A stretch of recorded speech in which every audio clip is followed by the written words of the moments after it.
నమస్కారం D news కి స్వాగతం. ముందుగా హెడ్లైన్స్. ఆంధ్రప్రదేశ్లోని సాధారణ ఆసుపత్రిలో హెచ్ఐవితో జీవిస్తున్న వ్యక్తుల కోసం ఉచితంగా స్నేహపూర్వక సేవలను అందిస్తున్న ఆరోగ్య కుటుంబ సంక్షేమ మరియు వైద్య విద్యా శాఖ సేవలు అభినందనీయమని అన్న సెంట్రల్ ఎమ్మెల్యే మల్లాది విష్ణు. కరోనాతో మరణించిన 30 మంది మెడికల్ అసోసియేషన్ సభ్యులకి అండగా నిలిచిన కృష్ణా జిల్లా wholesale drug trade association Mankind company వారి సహకారంతో ప్రతి సభ్యుని కుటుంబానికి 3 లక్షల ఆర్థిక సహాయం.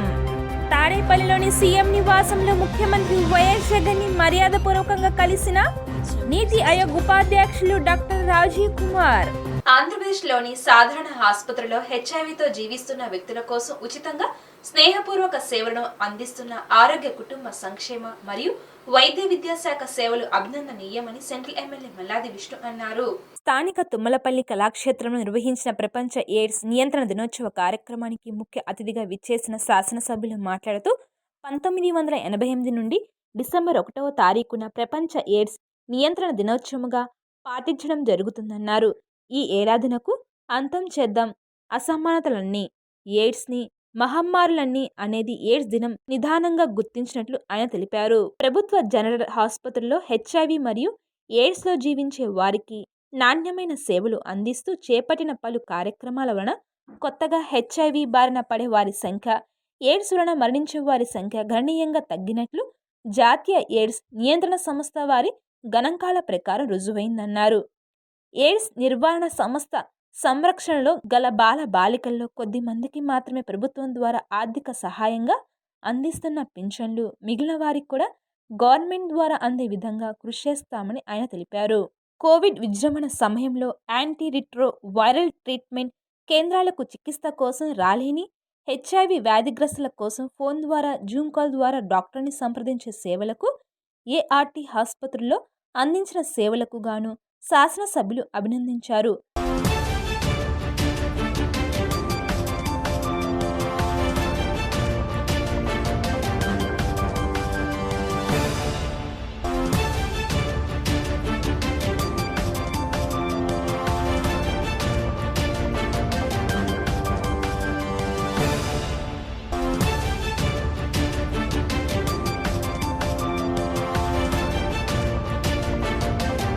ఈ కార్యక్రమానికి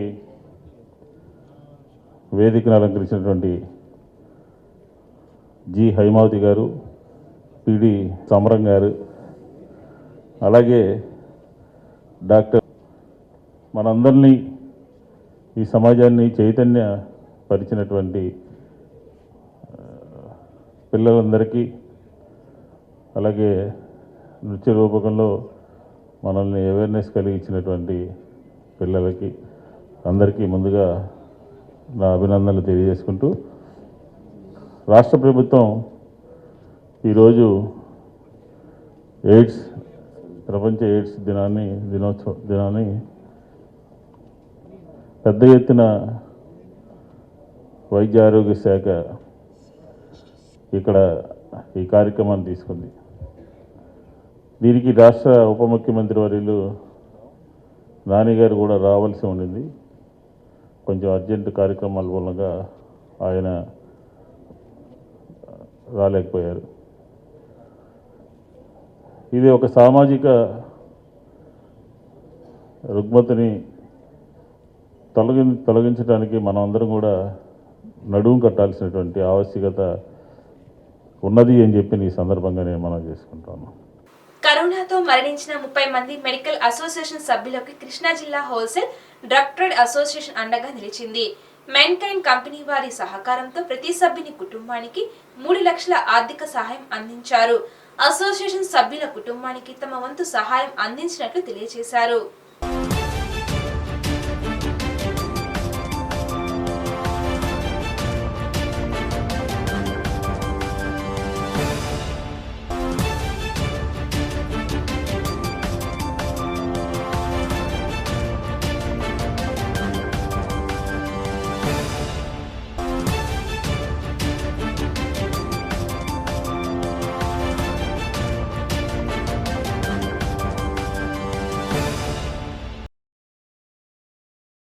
ఈ రోజున మ్యాన్కైండ్ వారు కోవిడ్-19లో జరిగినటువంటి విపత్తులో అసూరు బాసినటువంటి మెడికల్ ఫీల్డ్లో పనిచేస్తున్నటువంటి సభ్యులకి మానవతా దృష్టితోటి మానవ సేవ మాధవ సేవ అని అనే దృష్టితోటి ఆ ట్రేడ్లో మరి కష్టం వచ్చినా నష్టం వచ్చినా లేకపోతే సంతోషం వచ్చినా కూడా షేర్ చేసుకొని పంచుకున్నటువంటి కంపెనీ మ్యాన్కైండ్ వాళ్ళు. అంటే భారతదేశంలో this is the only company ఇట్లాంటి కష్టం వచ్చినప్పుడు ఫస్ట్ రోజు ముందుకు వచ్చి మరి గవర్నమెంట్ గారు కొంత ఇవ్వడం జరిగింది. అట్లే మెంబర్స్ కూడా కొంత ఇవ్వడం జరిగింది. 3 లక్షల కాడికి ఒక మెంబర్కి ఇవ్వడం జరిగింది. ప్రతి రాష్ట్రంలో ప్రతి అసోసియేషన్లో ఉన్నటువంటి ఇన్ఫర్మేషన్ తీసుకొని ఎవరైతే దీని వలన మరణించారో వారికి కంపెనీ తరఫున 3 లక్షల రూపాయలు ఇవ్వడం జరిగింది. కోవిడ్-1లోను కోవిడ్-2లోను మా రాష్ట్రంలో చనిపోయినటువంటి మా అసోసియేషన్ మెడికల్ వ్యాపారస్తులకి అండగా మేము ఉన్నామంటూ మా మ్యాన్కైండ్ కంపెనీ ఈ రోజున స్టేట్లో చనిపోయినటువంటి 30 మందికి 3 లక్షల రూపాయలు చొప్పున చెక్స్ విజయవాడ హోల్సేల్ అసోసియేషన్ నుంచి, అలాగే మా స్టేట్ అసోసియేషను మా స్టేట్ ప్రెసిడెంట్ గారు పాలపల్లి కృష్ణమూర్తి గారు, అలాగే కేపీ రంగారావు గారు వాళ్ళ చేతుల మీదుగా ఇవాళ డిస్ట్రిబ్యూషన్ చేయడం అనేది మాకెంతో ఒక ధైర్యాన్ని ఒక నమ్మకాన్ని ఆ కంపెనీ ఇచ్చిందండి. ఈరోజు వరకు వ్యాపారంతో పాటే పోటీ పడుతున్న వ్యాపారంతో కోసం పాకులాడుతున్న మా వ్యాపారస్తులకి అండగా మేము ఉన్నామంటూ ఫస్ట్ టైం మెడికల్ మార్కెట్లోనే ఒక విప్లవాత్మకంగా ఒక పెద్ద కంపెనీ ఒక 150 కోట్లు ఇండియా వైడ్ అన్ని స్టేట్లకి అందరికీ ఇవ్వడం చాలా గర్వంగా ఉందండి. మా ముందు మా తరానికి కూడా ఏదో సపోర్ట్ చేస్తున్నామని చెప్పి ఒక నమ్మకం మాకు ఈరోజు కలిగిందండి. తాడేపల్లిలోని సీఎం నివాసంలో ముఖ్యమంత్రి వైఎస్ జగన్ ని నీతి ఆయోగ్ ఉపాధ్యక్షులు డాక్టర్ రాజీవ్ కుమార్ మర్యాదపూర్వకంగా కలిశారు. కాగా 2 రోజుల పాటు ఏపీలో జరిగే వివిధ కార్యక్రమాలలో నీతి ఆయోగ్ వైస్ చైర్మన్ రాజీవ్తో పాటు నీతి ఆయోగ్ బృందం పాల్గొనున్నారు. వీరపనేనిగూడెంలో నీతి ఆయోగ్ బృందం పర్యటన ముగిసింది. అక్కడి నుంచి నీతి ఆయోగ్ బృందం విజయవాడకు బయలుదేరింది. ఉదయం 11:30 వీరపనేనిగూడెం గ్రామ సచివాలయాన్ని నీతి ఆయోగ్ బృందం సందర్శించి గ్రామ సచివాలయం పనితీరును జిల్లా కలెక్టర్ జైనివాస్ నీతి ఆయోగ్ బృందానికి వివరించారు. నీతి ఆయోగ్ బృందానికి సేంద్రియ పద్ధతిలో పండించిన పంటలతో తయారు చేసిన ఆహార పదార్థాలను వీరపనేనిగూడెం గ్రామస్తులు అందజేశారు. ఈ సందర్భంగా NITI Aayog vice chairman doctor Rajiv Kumar మాట్లాడుతూ వీరపనేనిగూడెం గ్రామస్తులు ప్రకృతి వ్యవసాయానికి ప్రాధాన్యం ఇవ్వడం నిజంగా అభినందనీయమన్నారు. భవిష్యత్తులో ఇలాగే మరింత మంది ప్రకృతి వ్యవసాయం వైపు అడుగులెయ్యాలని ఆశిస్తున్నట్లు పేర్కొన్నారు.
I want to thank first the Chief Minister and everybody else for giving us this time and opportunity to engage with you and interact with you.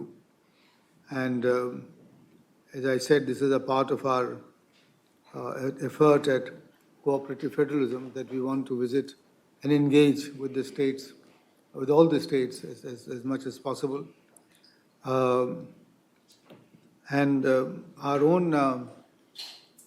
own hope and our own vision is that we will intensify this engagement on a constructive manner, both for discussing ideas for development together, etc., but also, as I said, for facilitating your interaction with other central government ministries and departments and lines so that we can do that, plus also with any states if there is an issue like the one that you have with Telangana. So we'll try and work with that. And I want to first and foremost congratulate the Honorable Chief Minister for a lot of very good work done, and I've seen this now with my own visit in the field, and having looked at some of the figures that we've got collected, and so I think it's what's happening in Andhra is quite creditable, quite remarkable, and I'm sure the state will go on this trajectory, the path. But I think some of the measures that you've taken are quite innovative, are quite unique, are being done for the first time in the country, whether it's the digital library or it's the procurement or the farmers, Raitu Bharosa Kendra, decentralizing, the procurement, administration, etc. I think these are, and we will want to, as I said, for the app for the women, we would like to replicate these in other states, and so and congratulations to you for all those, and you sort of fixed deposits of 10 lakh rupees for orphan children in COVID was an amazing measure that you took, and I think that's AP సర్కార్ ఇటీవల online cinema ticketing విధానం తీసుకువచ్చిన సంగతి తెలిసిందే.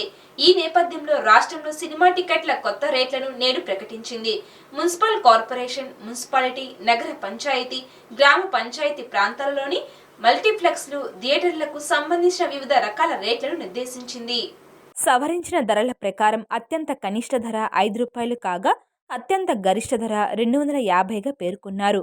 అంతేకాదు ఇకపై benefit షోలకు అనుమతి ఉండదని తెలుస్తుంది. మున్సిపల్ కార్పొరేషన్ ప్రాంతాల్లో మల్టీప్లెక్స్ ప్రీమియం 250 రూపాయలు, డీలక్స్ 150 రూపాయలు, ఎకానమీ 75 రూపాయలు, ఏసీ ఎయిర్ కూల్ ప్రీమియం 100 రూపాయలు, డీలక్స్ 60 రూపాయలు, ఎకానమీ 40 రూపాయలు, నాన్ ఏసీ ప్రీమియం 60 రూపాయలు, డీలక్స్ 40, ఎకానమీ 20. మున్సిపాలిటీ ప్రాంతాల్లో multiplex premium 150, deluxe 100, economy 60, AC air cool premium 70 రూపాయలు, డీలక్స్ 50 రూపాయలు, ఎకానమీ 30 రూపాయలు, నాన్ ఏసీ ప్రీమియం 50 రూపాయలు, డీలక్స్ 30 రూపాయలు, ఎకానమీ 15 రూపాయలు. నగర పంచాయతీలో మల్టీప్లెక్స్ ప్రీమియం 120 రూపాయలు, డీలక్స్ 80 రూపాయలు, ఎకానమీ 40 రూపాయలు, ఏసీ ఎయిర్ కూల్ ప్రీమియం 35 రూపాయలు, డీలక్స్ 25 రూపాయలు, ఎకానమీ 15 రూపాయలు, నాన్ ఏసీ ప్రీమియం 25 రూపాయలు, డీలక్స్ 15 రూపాయలు, ఎకానమీ 10 రూపాయలు.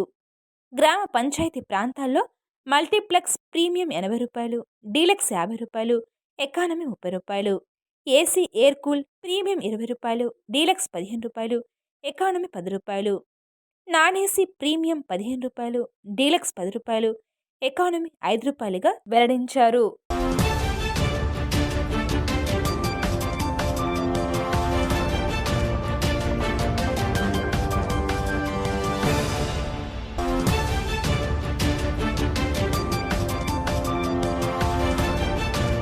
ఏపీలో పారిశుద్ధ్యంపై ప్రభుత్వం ప్రత్యేక దృష్టి పెట్టిందని సెంట్రల్ ఎమ్మెల్యే మల్లాది విష్ణు అన్నారు. విజయవాడ సత్యనారాయణపురంలో 3 చెత్త సేకరణ వాహనాలను ప్రారంభించిన ఆయన స్థానిక కార్పొరేటర్ సర్వాన మూతితో కలిసి ఇంటింటికి 3 రకాల చెత్త సేకరణ డబ్బాలను పంపిణీ చేశారు. ఈ సందర్భంగా ఎమ్మెల్యే మాట్లాడుతూ నగరాలు పరిశుభ్రంగా ఉండాలనే ఉద్దేశంతోనే క్లీన్ ఆంధ్రప్రదేశ్లో భాగంగా అక్టోబర్ 2వ తేదీన సీఎం జగన్ చెత్త సేకరణ వాహనాలను ప్రారంభించారని అన్నారు. విజయవాడ లాంటి నగరాల్లో నిత్యం టన్నుల చెత్త ఉత్పత్తి అవుతుందని, వాటిని తరలించడానికి ఈ చెత్త సేకరణ వాహనాలు ఎంతో ఉపయోగపడుతున్నాయని పేర్కొన్నారు. ఒక్క విజయవాడలోనే 220కి పైగా చెత్త సేకరణ వాహనాలు ఉన్నాయన్నారు. అదేవిధంగా నగరంలో పారిశుద్ధ్యం విషయంలో కార్పొరేషన్ వినూత్న విధానాలను అనుసరిస్తుందని, అందుకే జాతీయ స్థాయి స్వచ్ఛ సర్వేక్షణలో విజయవాడకు 3వ ర్యాంకు లభించిందని తెలిపారు. మున్ముందు కూడా ఇలాగే విజయవాడను అన్ని విధాలా అభివృద్ధి చేస్తామని వ్యాఖ్యానించారు.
మీరాకిల్ ఇదే అవసరం.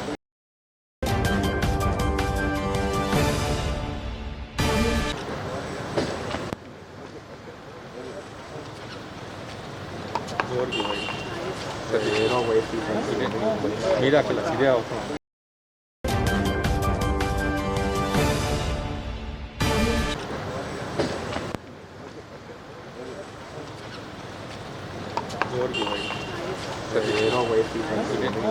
మీరాకిల్ ఇదే అవసరం.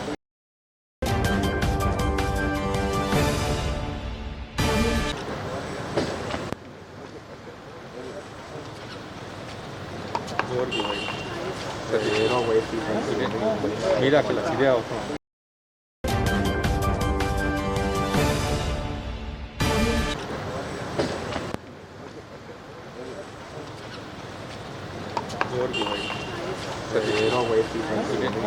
మీరాకిల్ ఇదే అవసరం.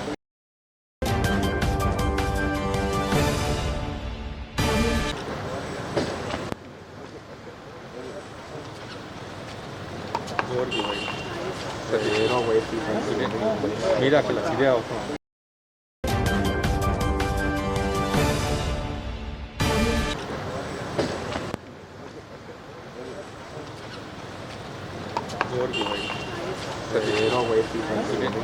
మీరాకిల్ ఇదే అవసరం.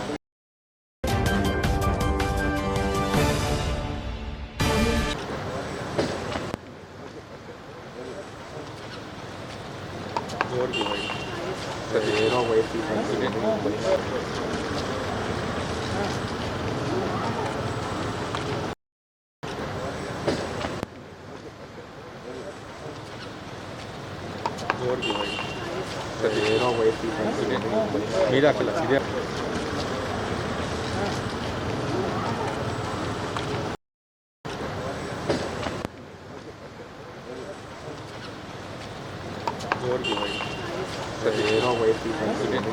మీరాకిల్ ఇదే.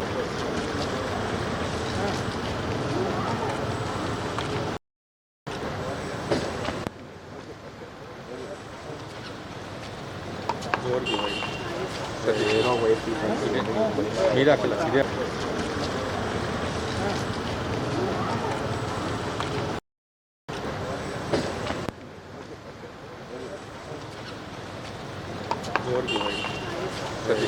ఆంధ్రప్రదేశ్ రాష్ట్ర గృహ నిర్మాణ సంస్థ డైరెక్టర్ గా నియమితులైన యనమల కూతురికి చెందిన కొండూరు వెంకట సుధాకర్ ర్యాలీగా ప్రమాణ స్వీకార మహోత్సవానికి వెళ్లారు.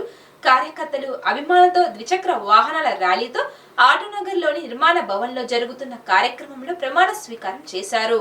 ఈ సందర్భంగా కొండూరు వెంకట సుధాకర్ మాట్లాడుతూ ప్రతి మహిళను లక్షాధికారిని చేయాలన్న జగనన్న ఆశయాన్ని ముందుకు తీసుకువెళ్లడం కోసం బలహీన వర్గాలకు చెందిన వారిని అధికారంలో భాగస్వామ్యం కల్పిస్తున్నారని అన్నారు.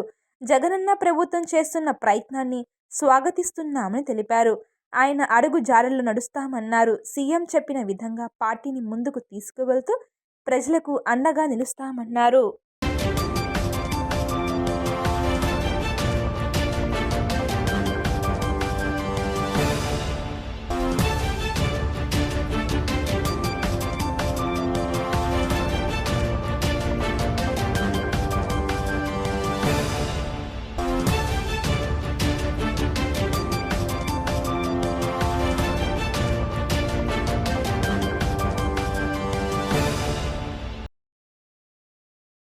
ఎవరు వ్యతిరేకించారు పార్లమెంట్ లో? ఎందుకు పెట్టట్లేదు?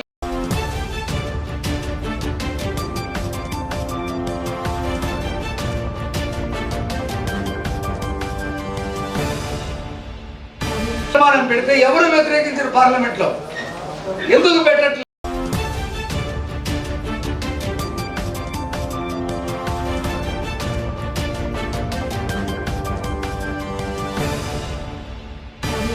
పెడితే ఎవరు వ్యతిరేకించారు పార్లమెంట్ లో? ఎందుకు పెట్టట్లేదు?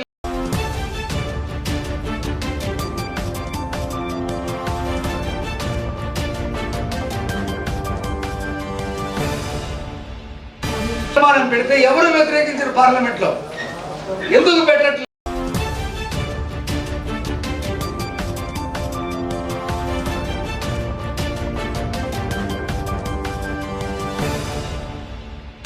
తీర్మానం పెడితే ఎవరు మన గ్రామ అధ్యక్షుడిగా ఉన్న మా సుధాకరు మా యనమల కుదురుకి మంచి పేరు తెచ్చాడు. కావున ఆయనకి మంచి ఒక పదవి వచ్చింది. ఈ పదవికి న్యాయం చేస్తాడని నేను ఒక అక్కగా అతన్ని సపోర్ట్ చేస్తున్నాను. మన యనమల కుదురుకి మంచి డెవలప్మెంట్ కావాలని చెప్పి మా జగన్మోహన్ రెడ్డి కోరినందుకు ఆశయం నిలబెడతాడు మా సుధాకర్ అన్న అని మేము మనస్ఫూర్తిగా కోరుకుంటున్నాం. మీటర్ రీడర్స్ కి ఉద్యోగ భద్రత కల్పిస్తామని సీఎం జగన్ తన పాదయాత్రలో ఇచ్చిన హామీని నిలబెట్టుకోవాలని ఏపీ విద్యుత్ మీటర్ రీడర్స్ రాష్ట్ర కార్యాచరణ కమిటీ అధ్యక్షుడు ఎం బాలశ్రీ డిమాండ్ చేశారు. మీటర్ రీడర్స్ పని దినాలను తగ్గిస్తూ యాజమాన్యం తీసుకున్న నిర్ణయం పట్ల ఆయన ఆగ్రహం వ్యక్తం చేశారు. మీటర్ రీడర్స్ ని తొలగించే ఉద్దేశంతోనే ప్రభుత్వం ఇలాంటి చర్యలకు పాల్పడుతుందని ఆయన విమర్శించారు. ఏపీ విద్యుత్ మీటర్ రీడర్స్ ఐక్య కార్యాచరణ కమిటీ ఆధ్వర్యంలో మీటర్ రీడర్స్ సమస్యలు పరిష్కరించాలని కోరుతూ మహాధర్నా నిర్వహించారు. అలంకర్ ధర్నా చౌక్ వద్ద జరిగిన ఆందోళనకు కార్యాచరణ కమిటీ గౌరవ అధ్యక్షులు బాలకాశి నేతృత్వం వహించారు. ఈ సందర్భంగా ఆయన మాట్లాడుతూ మీటర్ రీడర్స్ పని దినాల కుదింపు నిర్ణయాన్ని ఉపసంహరించుకోవాలని అన్నారు. ఏపీడీసీఎల్ పరిధిలో 15% సర్వీసులు రీడింగ్ డిపార్ట్మెంట్ ఉద్యోగులతో చేయించాలనే ఉత్తర్వులను రద్దు చేయాలని ఆయన డిమాండ్ చేశారు. వీరికి పీస్ రేట్ రద్దు చేసి ఉద్యోగ భద్రత కల్పించాలని కోరారు. రాష్ట్ర వ్యాప్తంగా 4600 మంది మీటర్ రీడర్స్ గత 15 సంవత్సరాలు పైబడి స్పాట్ బిల్లింగ్ పనిని నిర్వహిస్తున్నామన్నారు. వీరి పని దినాలు కుదించడం వలన మీటర్ రీడర్స్ వచ్చే వేతనాలు తగ్గిపోవడంతో పాటు పని భారం పెరుగుతుందన్నారు. ముఖ్యమంత్రి జగన్మోహన్ రెడ్డి గారు ప్రజా సంకల్ప పాదయాత్రలో మొట్టమొదట అసెంబ్లీ సమావేశాల్లో మీటర్ రీడర్లకు ఉద్యోగ భద్రత కల్పిస్తామని ఇచ్చిన హామీని అమలు చేయాలని కోరారు. ఈ ధర్నాకు పలు అసోసియేషన్ల ప్రతినిధులు సంఘీభావం ప్రకటించారు.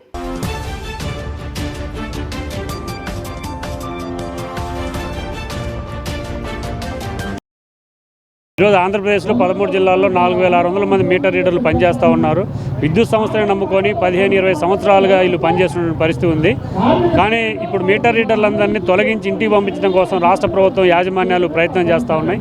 గత ప్రభుత్వంలో నిర్ణయించినటువంటి పీస్ రేటు కూడా ఈరోజు విద్యుత్ మీటర్ రీడర్లకు ఇవ్వకుండా ఆ రేటును కూడా ఈరోజు సగానికి సగం తగ్గించేటువంటి పద్ధతులు ఈరోజు కాంట్రాక్టర్లు వ్యవహరిస్తూ ఉన్నారు. పర్మనెంట్ ఉద్యోగులతో 15% రీడింగ్ తీయిస్తాము, రాబోయే 6 నెలల కాలానికి 100% పర్మనెంట్ ఉద్యోగులతో తీయిస్తామని చెప్పేసి యాజమాన్యాలు నిర్ణయం చేశాయి. అంటే రాబోయే 6 నెలల కాలంలో ఈ 4600 మందిని కూడా ఇంటికి పంపించడం కోసం ఈరోజు ప్రభుత్వం ప్రయత్నం చేస్తూ ఉన్నది. దీనికి నిరసనగానే ఈరోజు మీటర్ రీడర్లు అందరూ పెద్ద సంఖ్యలో విజయవాడ నగరానికి వచ్చి ఇక్కడ ధర్నా చేస్తూ ఉన్నారు. ఎన్నికల కంటే ముందు జగన్మోహన్ రెడ్డి గారు చాలా స్పష్టంగా హామీ ఇచ్చారు.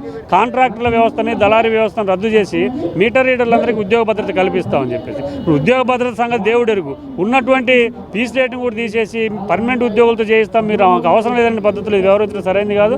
ఇప్పటికైనా రాష్ట్ర ప్రభుత్వం విద్యుత్ శాఖ మంత్రి జోక్యం చేసుకొని యాజమాన్యాలతో మాట్లాడి వీళ్ళ న్యాయమైనటువంటి డిమాండ్స్ పరిష్కరించాలని చెప్పేసి మేము డిమాండ్ చేస్తా ఉన్నాం. రాయలసీమ జిల్లాలో తుఫాను నష్టాన్ని జాతీయ విపత్తుగా గుర్తించాలని సిపిఐ సీనియర్ నేత వెంకయ్య డిమాండ్ చేశారు. వరదలతో రైతులు తీవ్రంగా నష్టపోయారు అన్నారు. అనేక మంది నిరాశలు అయ్యారని, వారందరినీ ఆదుకోవాల్సిన బాధ్యత ప్రభుత్వాలపై ఉందన్నారు. భారత కమ్యూనిస్ట్ పార్టీ ఆధ్వర్యంలో వరద బాధితులను ఆదుకునేందుకు 1 టన్ వస్త్రలత ఆవరణంలో విరాళాల సేకరణ కార్యక్రమం జరిగింది. ఈ సందర్భంగా వెంకయ్య మాట్లాడుతూ 4 జిల్లాల్లో కురిసిన వర్షాలు, వరదలతో ఆయా ప్రాంతాలు అతలాకుతలమయ్యాయి. వేలాది ఎకరాల్లో పంట నాశనమైందని, రైతులు తీవ్రంగా నష్టపోయారన్నారు. అనేక చెరువులు, వాగులు పొంగి పొలడంతో గ్రామాలకు జలదిగ్బంధంలో చిక్కుకుపోయి వేలాది మంది నిరాశలు అయ్యారన్నారు. తుఫాను నష్టాన్ని జాతీయ విపత్తుగా గుర్తించి కేంద్ర రాష్ట్ర ప్రభుత్వాలు ఆదుకోవాలని డిమాండ్ చేశారు. వరదల వల్ల చిత్తూరు జిల్లా, కడప జిల్లా, నెల్లూరు జిల్లా, అనంతపూరు, ప్రకాశం జిల్లాలు జనజీవనం అంతా కూడా అతలాకుతలమైనటువంటి పరిస్థితి ఏర్పడింది. ఆ వర్షాల వల్ల లక్షలాది ఎకరాల్లో ఉండేటువంటి పంట పొలాలన్నీ కూడా మునిగిపోయి రైతులకు తీవ్రమైనటువంటి నష్టం ఏర్పడింది. అదేవిధంగా ఇళ్ళన్నీ కూడా మునిగిపోయి ఆ ఇళ్లల్లో ఉండేటువంటి వాళ్ళ నిత్యావసర సరుకులన్నీ కూడా మరి నీట మునిగిపోయినటువంటి పరిస్థితి ఒకవైపు జరిగింది. రెండో వైపు వాళ్ళకి కట్టు బట్టలు తప్పితే ఏమీ మిగలకుండా మరి బట్టలన్నీ కూడా పోయినటువంటి పరిస్థితి కూడా దాపురించింది. ఆ వాగులు వంకలు చెరువులన్నీ కూడా ఏకమైపోయి మరి రవాణా పూర్తిగా స్తంభించిపోయింది. రైళ్లు ఆగిపోయినాయి, బస్సులు ఆగిపోయినాయి. ఇలాంటి పరిస్థితుల్లోనే మరి ఈరోజు 10,000 కోట్ల రూపాయలు నష్టం జరిగిందనేటువంటిది మరి ఈరోజు అంచనాలు వేస్తూ ఉన్నారు. కేంద్ర బృందం కూడా ఇటీవల పర్యటన చేసింది. ఈ పూర్వరంగంలో కేంద్ర ప్రభుత్వం మరి కనీసం 1000 కోట్ల రూపాయలు ఇచ్చి వీరిని ఆదుకోవాల్సినటువంటి అవసరం ఉంది. ప్రకృతి బీభత్సానికి గురై అశనీపాతంలాగా ఒక ఉత్పాతనం, ప్రకృతి వైపరీత్యానికి గురైనటువంటి పరిస్థితుల్లో అతి వర్షపాతం, నదులు పొంగి, వాగులు పొంగి, కొండలు పొంగి, కృష్ణదేవరాయల కాలం నాటి 300 చెరువులు పూడికలు తీయకపోవటం వల్ల కరకట్టలు బలహీనపడి వాగులు వంకలు కూడా పొంగినటువంటి నేపథ్యంలో కడప జిల్లా, చిత్తూరు జిల్లా, అనంతపురం, నెల్లూరు, కర్నూలు జిల్లాలన్నీ కూడా అతలాకుతమైనటువంటి నేపథ్యంలో ఈ రోజున విజయవాడ నగరంలో 3వ రోజున ఈ వరద సహాయక కార్యక్రమాలని భూరి విరాళాలను ఆశిస్తూ కూడా ఈ సందర్భంగా ఈ కార్యక్రమాన్ని చేపట్టాం. ఇవాళ సిపిఐ విజయవాడ నగర సమితి, అలాగే వత్సలత ముఠా కార్మిక సంఘం, ఇటు అధ్యక్షులు సత్యనారాయణ గారు, అలాగే పెద్దలు వెంకయ్య గారు రాష్ట్ర పార్టీ నుంచి, అలాగే విజయవాడ నగర సమితిగా ఈ రోజున 3వ రోజున ఈ కార్యక్రమాన్ని చేపట్టడం జరిగింది. కాబట్టి ప్రతి ఒక్కరూ కూడా, ప్రజలందరూ కూడా స్పందించి ఇది అన్ని డివిజన్స్లో కూడా చేయాలని చెప్పేసి కూడా మా పార్టీ శ్రేణుల్ని కోరారు. వార్తలు ముగించే ముందు హెడ్లైన్స్ మరోసారి. ఆంధ్రప్రదేశ్లోని సాధారణ ఆసుపత్రిలో హెచ్ఐవితో జీవిస్తున్న వ్యక్తుల కోసం ఉచితంగా స్నేహపూర్వక సేవలను అందిస్తున్న ఆరోగ్య కుటుంబ సంక్షేమ మరియు వైద్య విద్యా శాఖ సేవలు అభినందనీయమని అన్న సెంట్రల్ ఎమ్మెల్యే మల్లాది విష్ణు. కరోనాతో మరణించిన 30 మంది మెడికల్ అసోసియేషన్ సభ్యులకి అండగా నిలిచిన కృష్ణా జిల్లా wholesale drug trade association Mankind company వారి సహకారంతో ప్రతి సభ్యుని కుటుంబానికి 3 లక్షల ఆర్థిక సహాయం. తాడేపల్లిలోని సీఎం నివాసంలో ముఖ్యమంత్రి వైఎస్ జగన్ని మర్యాదపూర్వకంగా కలిసిన నీతి ఆయోగ్ ఉపాధ్యక్షులు డాక్టర్ రాజీవ్ కుమార్. ఇవి ఇప్పటి వరకున్న updates. Keep watching the news.